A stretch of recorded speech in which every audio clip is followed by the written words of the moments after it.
Generally speaking, it's a very sacred moment. Not because it is my birthnight or birthday. It's universally a great time. My birth in that time is just accidental, not my choice. It's not planned by myself. Nothing is planned. Our birth, our going, our living, nothing is planned by ourselves. Ekadashi, the beginning of Uttarayan in the real sense, sun about 2 hours ago has taken a northern course already. We consider the Uttarayan from 13th, 14th, as you please, as many Panchangas we have in January. It's only sun is not following our calendars. He has already entered into the Uttarayan. Uttara, the word itself, is not only the north, it means the higher, the next, the more next forward, next more important. Tara Tama, that is the kind, in a relative sense, something better than now, something better than this, like that. Ayana is travel in the direction. We wish to travel, but we should all have a direction. Traveling is, in fact, it's not in our hands. All of us are traveling on what? Not on the earth. Even when a man is sleeping in the house, the earth is moving, rotating, revolving, and going around the sun. It is making Surya Pradakshinam once in a year, and the sun is running fast at the speed of about 50 miles per second. That is the speed with which then who is not moving, who is not traveling. Everything is in a state of motion. What all we should think, individually speaking, we should feel that we have been traveling enough, repeatedly coming again and again on this earth, without any worthwhile results perhaps. Let my journey be completed. Let the universe complete. Its journey will never be complete. It is perennial, it goes on. My journey in this running Srishti, that should be over, that should be completed. That's all of us should really wish that is stopped. This kind of a puja or offering, a worship, is always directed to that one reality. A puja offered to an unreal physical entity, it leads to nowhere. Worship is worthy when it is offered to what is permanent and what is immanent. The passing unreality is imminent. The immanent is the reality. That is always whatever pervades all over. Whatever be the goal of this moving universe, that should be the goal, that should receive the worship. Every worship accumulates some merit, particularly or only when it is addressed to that ultimate reality. इसीलिए कहते हैं सर्वदेव नमस्कारम Keshavam प्रतिगच्छति. I would say, sir, not Sarvadev नमस्कारम, serve नमस्कारम. Anybody saying pranam to anybody would only reach Mahavishnu, the God, because how there is a God in the man who is saying pranam, there is a God in the man who is receiving it, to whom it is addressed, seemingly addressed to the individual. So in that sense, this worship should give us such a result that we should not have to ask for anything again and again, more and more. There should be a cessation of all desires.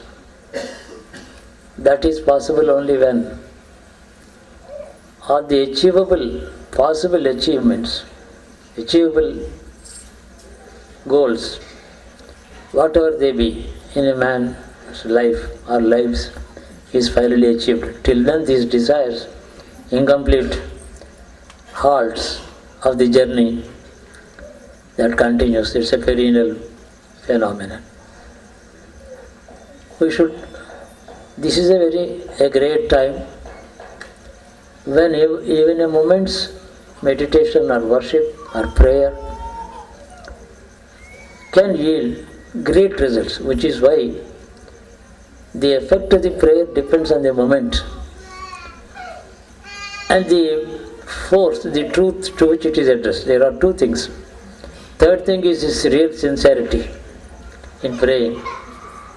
The sincerity in prayer should be just this, my honest belief and self-assurance that his prayers shall be answered. The prayer should never be addressed with a doubt. In fact, any doubt is ignorance, a wastage of all actions, and it shows the instability in the subconscious level. It is just like somebody offering a prayer to the God, "Oh God, if there is a God, save my soul if there is a soul." What can he achieve? What can he get out of this? In fact, we should never have any doubt about it. I am seeking something from the Almighty.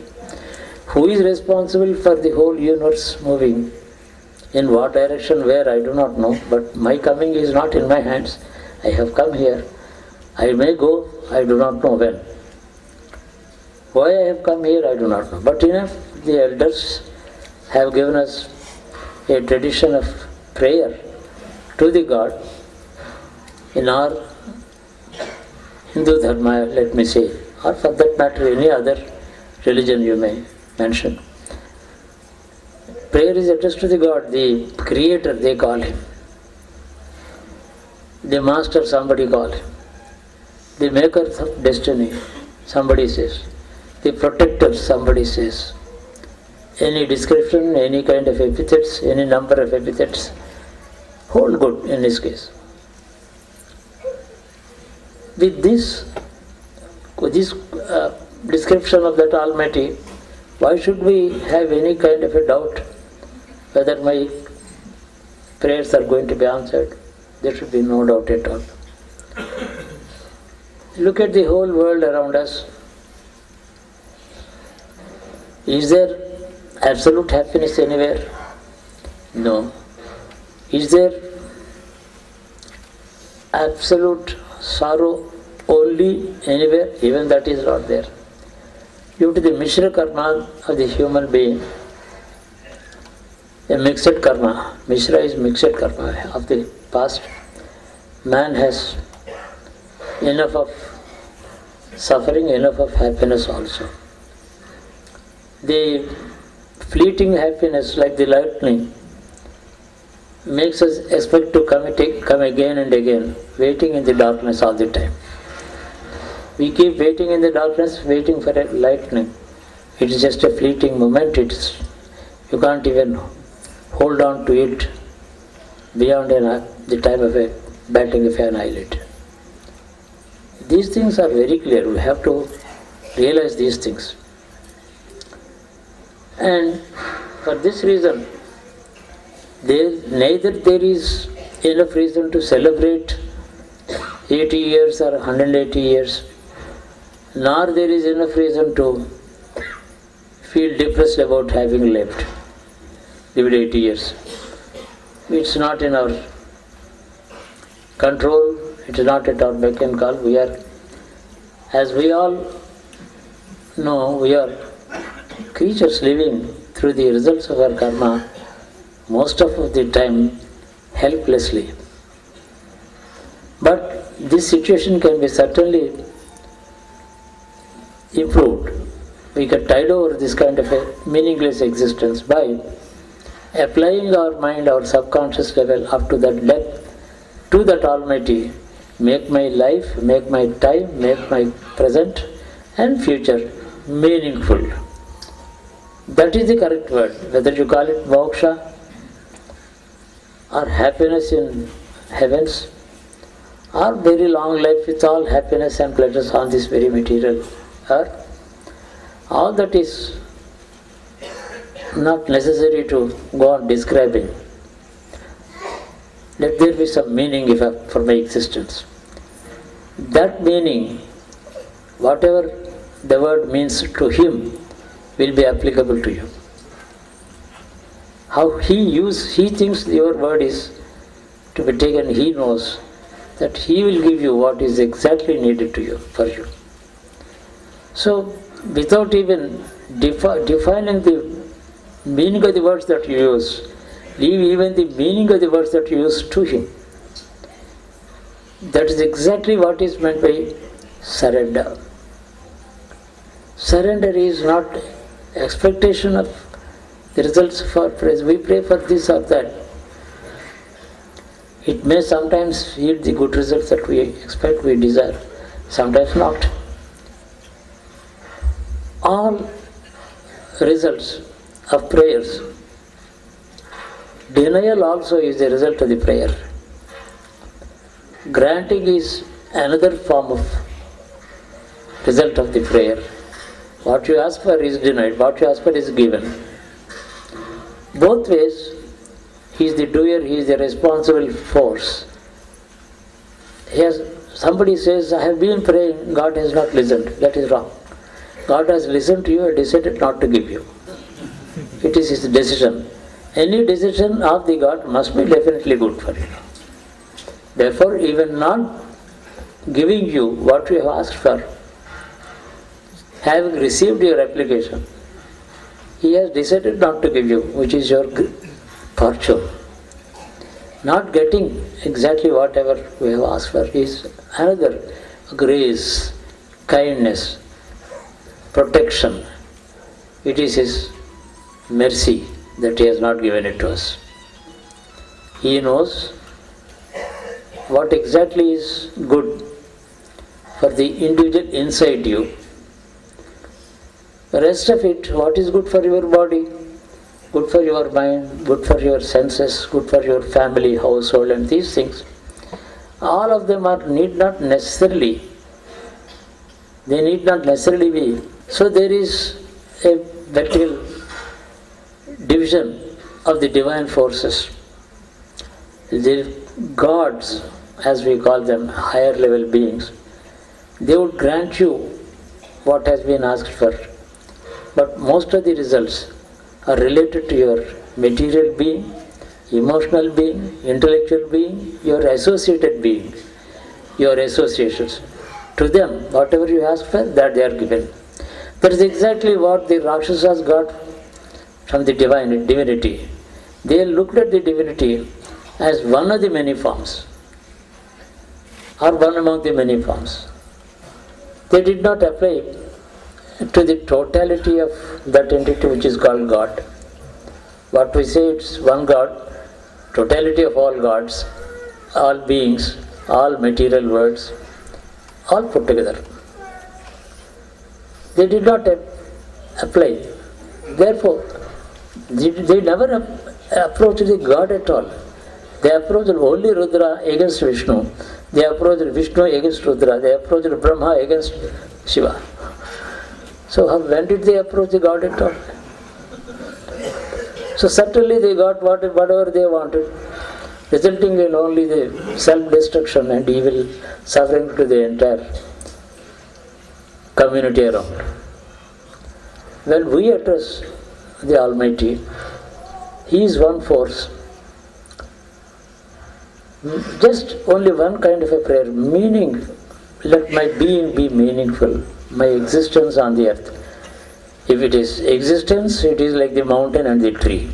If it is living, it should be meaningful. Big difference between existence and living. We are living, we are breathing, we are sleeping, eating, growing old and jumping out one day. When we jump off the ship in which we are sailing, where are we jumping into? Is it to be dumped into this? No.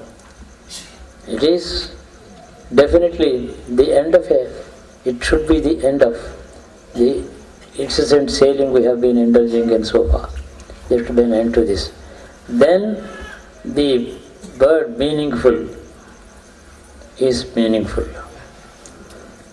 That's exactly what we should ask. Suppose after this prayer, I start suffering disease, difficulties, that's exactly meaningful, what he meant it to be. So that my karma is washed, I am cleansed, rinsed, dried, and ironed out. I mean, used clothing is washed and it is put through many into hot water, boiling water, and pressed, squeezed, whatnot. All suffering goes on. That after that it is looking shining, fit for a great occasion to be worn. So that is, suffering is what you don't like. Even a child cries when he is bathed. When bathing, does not a child cry? Cleansing is the meaning of suffering. And happiness is the test of your patience. What is patience in happiness? One should be impatient to finish this kind of happiness. That's the right kind of attitude to happiness. The reason is all happiness is fleeting. One day it is going to end up in something like the sunset leads to darkness. And if that is the case, let it be immediately done. That is the correct attitude. Happiness is leading us into a kind of remissness. You are not alert, you are not thinking about anything serious. It is lulling you. It's a lullaby. Man is put to sleep, where there is no progress. So once I pray to the God that let my being living from this minute be meaningful. Next day some trouble starts. That is the meaning of it. And he started cleaning me. He is not leaving me to my destiny. If I don't approach God, what is the difference that it makes? In another man who doesn't recognize that is a God. And God is prepared to recognize his opinion about him. He is not forcing his presence into his mind. Then what is happening to him? What is the difference between the people who pray and who don't believe?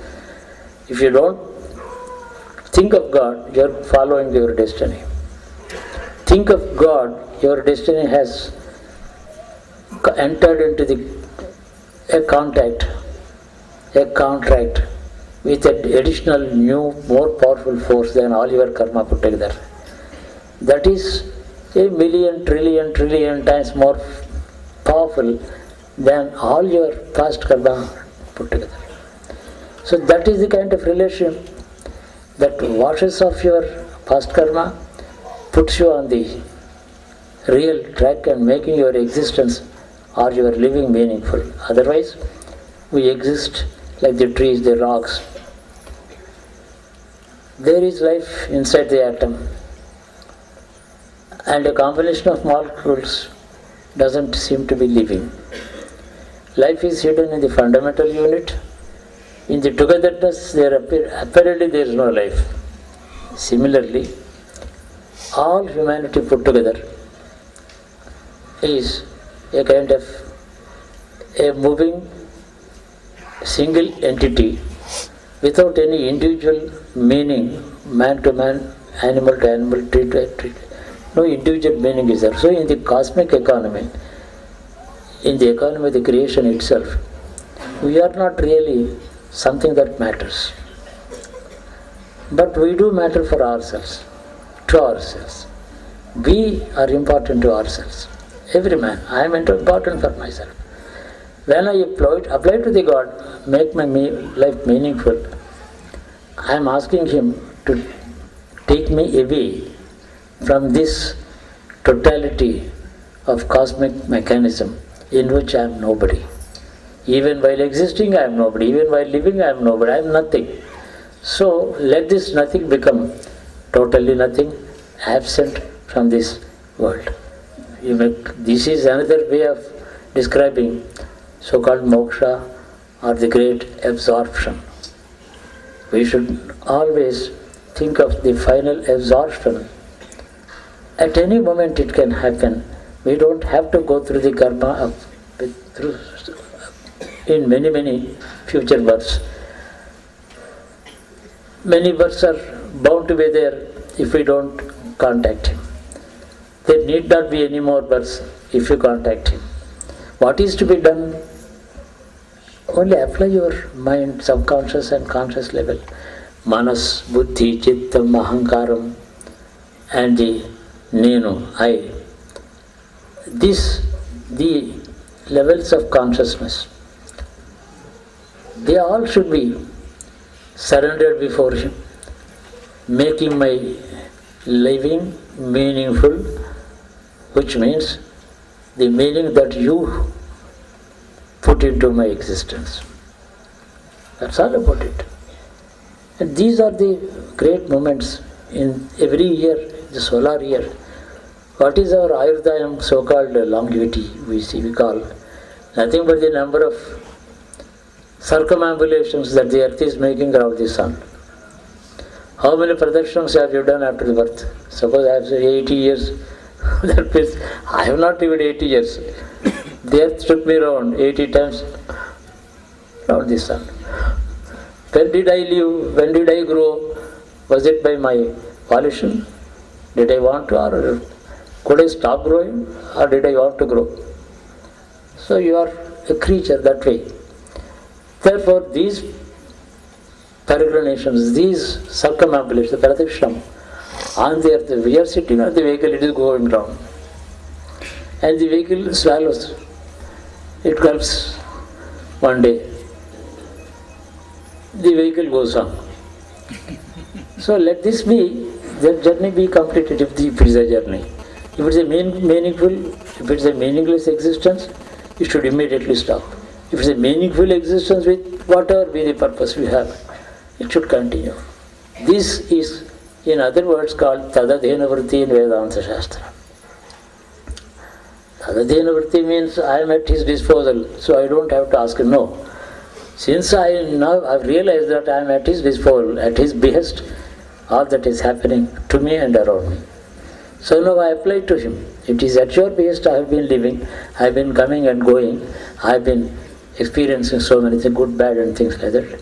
And now I ask you, now I am coming to you, having realized that you are the master, you are the judge, you are the creator, you are the doer and not me. I would now approach you to make my existence, if any, meaningful. That's all about it. Sardhaka Jivanam. Sardhaka Jivanam means meaningful. There's anything else is vegetable existence. We say, he's lying in the bed for 2.5 years. No, he's just a vegetable. No, all of us are like that. Not necessarily the sick man in the bed. His mind is working, his subconscious is working if he is mentally absent in his body. Even when they are all working, we are leading a vegetable existence. This is of no use. It has to be ended. Not by any other external help, by an application to the internal reality inside you, which is pervasive. Like the energy inside the atom, seemingly absent between the molecules, but always, all over, all the time. That's only one reality. So you call it in names, Ekam Satya Prabhu, and so many, start quoting the Upanishads, it can go on. They would call your attention to so many aspects of descriptions and things like that. Once you start traveling in the literature, I would say you are lost, unless you are very careful about yourself. You can travel in literature, but be self-conscious. Take care of whatever you are going through. Remember that you are only a traveler, you are not getting absorbed into anything. I am an independent traveler, I am only looking at the tamasha of the variety. I am all to myself, with myself. And the master in me is my guide, my protector, the giver of everything. If I don't ask, he gives the results of my karma. If I ask him, my karma washed away. It washes away. And he will make me, my life, my existence, whatever future and present, meaningful. These are the sacred moments, and we all of us should apply to this. The kind of a small puja that somebody has performed here is representing all the people sitting here and many more people related to us, not present here but elsewhere. This kind of a large family is worthwhile having, provided we breathe the same air, our minds travel in the same direction, our attitude to life is almost the same in all minds, and all of us are addressing ourselves to one absolute reality pervading all of us, then it is called one single family. The householder who has wife and 2 children goes to yatra, goes to somewhere, brings some prasadam and brings it home to share it with his wife and children, if he has not taken them with him. That kind of a householder should be in such a large family. Who is this householder? Not me or any one of us. The God. He is the householder for this family. He is the head of this family. He directs us. We should only, like the wife and children, acknowledge the kindness of the head of the family who has gone out all the way and brings the prasadam to them. Wife is grateful, children are happy. So let us all realize that we have one Father. He is the mother, and father and mother nai. That Father is the mother. That Father is the servant. That Father is our sentry when we are asleep. That Father is the living force. He is the presiding force over our thoughts and experiences, happiness or otherwise. So this way, a large family becomes one single unit. It's easy for him to dispose of. All of us can certainly hope to be blessed as one single unit, not as a pack of individuals with different karma and different things. He has a good future, he has a bad future. No, there is nothing like that. All put together. In fact, 1 million members of such a family, if at all, are there. It's not a great entity. It's not anything that of any size. It is much less than an atom before the Lord. So remember the great happiness that we all desire, we can get when we are part of a large family with unidirectional goal, traveling together on one single ticket, in single vehicle, in a single journey. They call it combined tickets or what. One ticket is enough for, or because of a family ticket. You can have it. What I always feel is, how can I keep praying, I do my puja all the time. Once I start thinking of X, Y, Z, here, there, and then the series of problems, his family, his problem, that boy, this girl, that lady, this man, this old man, there is no end to this. My attitude in my prayers, my daily puja is, Lord, Father, dear Father, come Mother, dear Father, come Mother, come Servant, dear Father, come Mother, come Servant, come Master, take care of this great unit in which I am a small speck. I am part of it. That makes my task easy, and amount of satisfaction, a kind of a cool, like Purnima moonlight on a summer night, a kind of a cool breeze that we enjoy in the night, that kind of a coolness is experienced inside me. Here is another human being telling you his experience. Which is why when somebody reports so and so is not well, he will be all right. It's not me that I am saying it. Who am I to say this? Because where I am sitting, before whom I am sitting, with whom I have placed myself, at whose feet I have placed myself, makes me eligible to say this. Not on my capacity, it is zero. I am nobody. But being placed like the secretary to the top person, he says on the behalf of the boss, he sometimes says certain things. More often than not, they are quite true because he knows the mind of the boss. It happens like that. So let us be devoted unilaterally and not different moods, depressions or anxiety or expectations, fears, disappointments. Not necessarily. If there is an appointment, there can be disappointment. Let us not expect anything. Tadadhina vritti, as I said, at his behest everything is happening. This is called surrender. On everybody's behalf, I have already surrendered. For you to agree with me. That's all about it.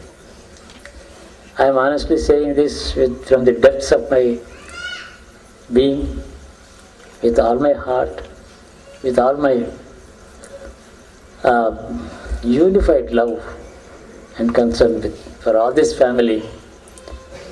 There are no individual karma anywhere. Samuhika karma. All of us are one family. Since we have dedicated ourselves, surrendered ourselves as one unit at his feet, our karma has been washed away long ago. And so-called prarabdha and all that the Shastras talk about, we'll go through it. Body is aging, it is the nature of the body, not mine. I am sleeping, it is the nature of the body, I am not sleeping. I am talking, it is not the nature of my body. The mind is talking when the body is wakeful, so-called. These, they don't really make great difference, sleeping or walking, or sleepwalking. They don't really make any great difference. It's easy. There, all our cares, our worries, our concerns end. What happens is the caretaker, the master's decision. And any decision of his is always bound to be good, beneficial, meaningful, and worthy. Let us not disagree with what happens to us after surrender. Oh, I asked you for certain things and how come you give me something else? This is not what I wanted. No, never say that. Give me what you think is good for me. Yadha yogyam tadha kuru. I mean, whatever I have been explaining in these 30 minutes is the meaning of that simple prayer. Yadha yogyam tadha kuru. What is good for me, do it. Thus, never again go to your bed thinking of these things. Leave it. What is good for you shall happen. All other gods put together in the Swarga cannot stop it. And what he can give, all the gods put together in the Swarga cannot give you. To him we are applying on everybody's behalf. I have a large family. I don't believe in family planning and things like that. They are all stupid. I believe in ever-growing family. Is already about, somebody said, calculate about 33,000. Why not for 33 lakhs, millions? Perfectly all right, it's keep growing.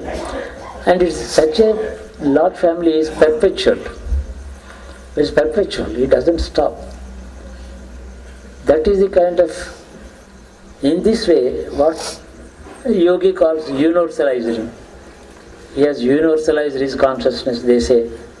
All these things, yes, in yoga it is quite possible. Losing my body consciousness, but not becoming unconscious, but yet being conscious, that is called the universal consciousness. Body consciousness is crossed. Universal consciousness. Why not even here? A group of persons, 1 million people put together, can become universal conscious. So when I have already spent a lot of time and energy in yoga all the time, several times. I have found out it is a fleeting happiness. What happens after the yoga samadhi, when we come out, the so-called enjoyment is the memory of it. It's all about it. It is a reality. Because we are fully aware about what is happening. Even while walking on the road, carefully avoiding a stone or a pit. What happened to the consciousness? It is stone conscious, road conscious, traffic conscious. Down to earth again. So that kind of,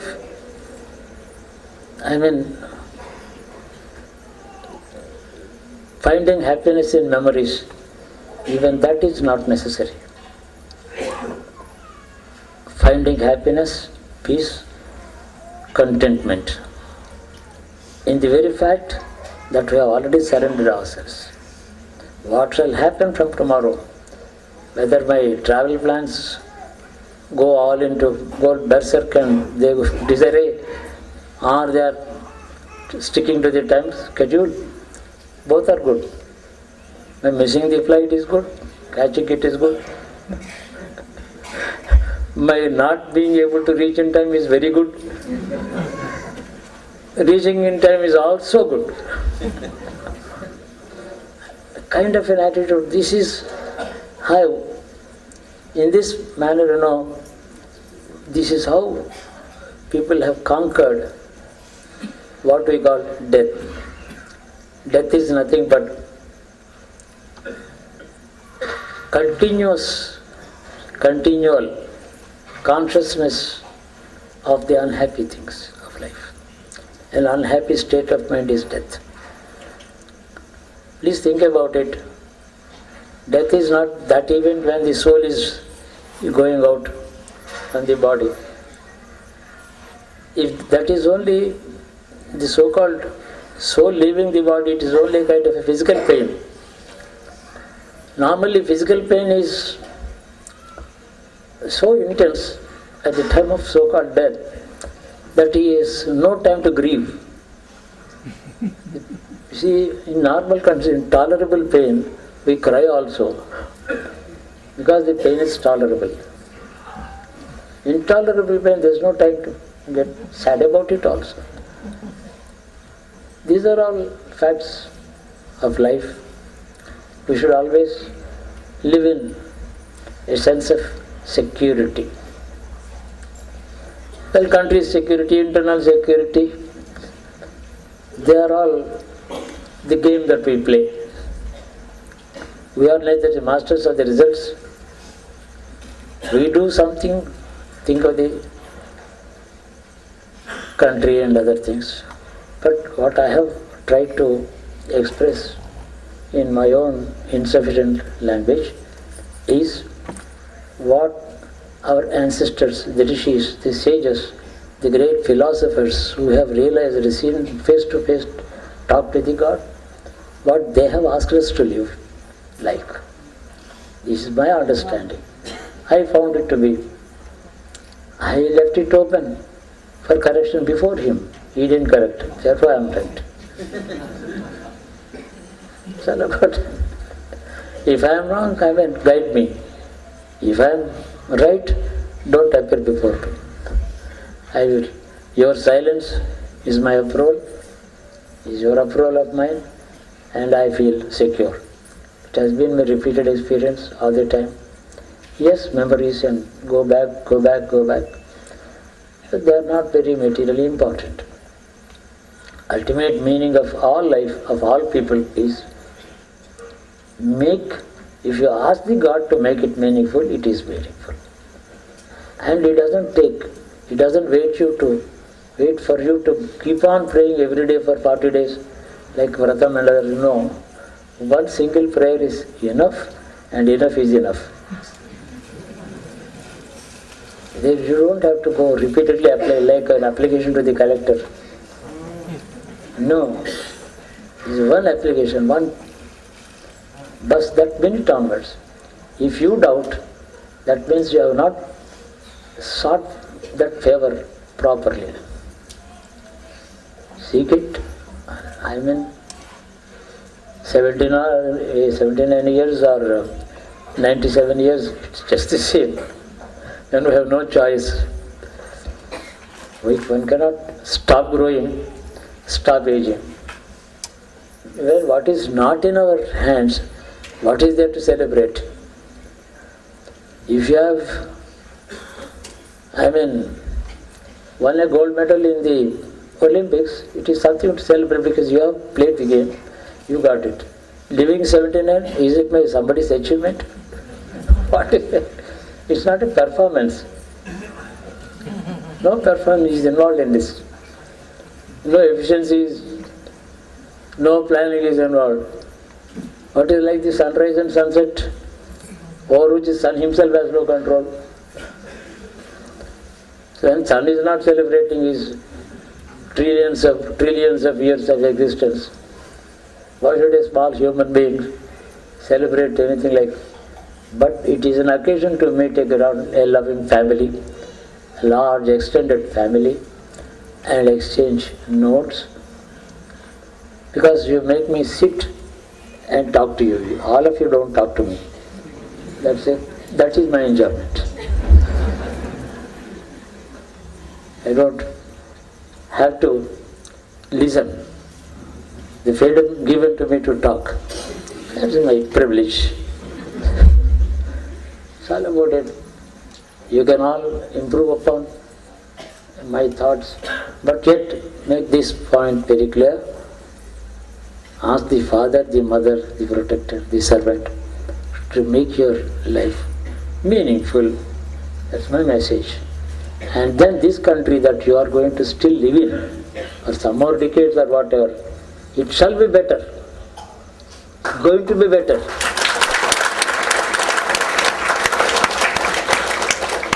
The very prayer asking the God to make your living meaningful, it includes the well-being of your country and society.